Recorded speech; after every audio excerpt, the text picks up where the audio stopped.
Hello, my friends. Happy Thursday to you. My name is Scott Johnson.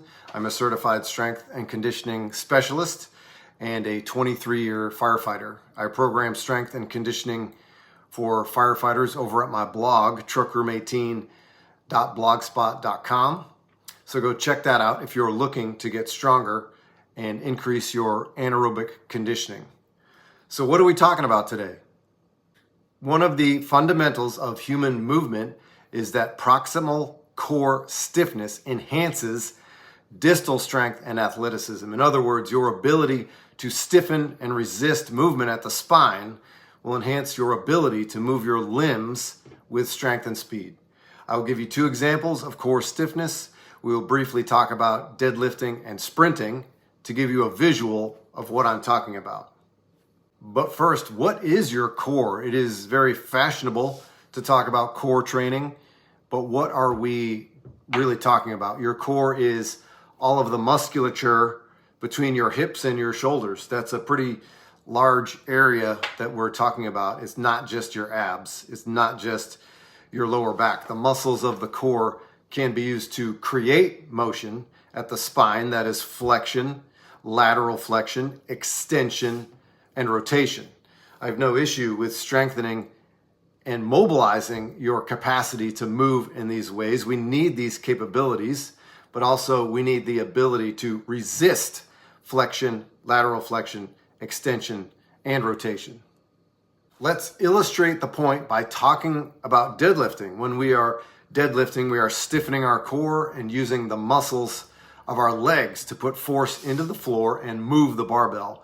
If we can maintain a strong and braced core, all of the force that we create with our legs will go straight into the barbell. Legs move, barbell moves. Proximal or core stiffness enhances distal strength, the force production of our extremities. But what if your core is weak and not stiff when you are deadlifting? You will drive with your legs, and if the muscles of your back are unable to maintain their braced position, your back rounds and the force generated by your legs is not transferred efficiently to the barbell. Force is lost. Where does it go? Maybe it just leaks out of your butt. That's what it looks like from here anyways. Feel free to let me know what you think in the comments. One more example. Let's talk about the psoas muscle, which is one of the hip flexors, and how that relates to core stiffness and sprinting.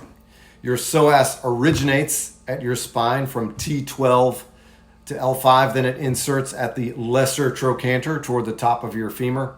So when you are sprinting, your ability to maintain a rigid core will effectively lock down the origin or the top of the psoas, forcing all the movement when you contract the psoas to come from the femur.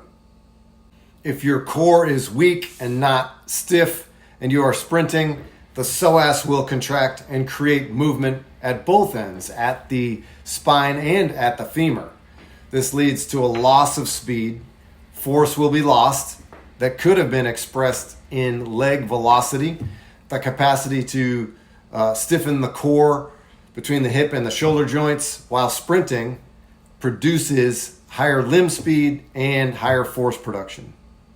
In conclusion, training your core is not just doing crunches.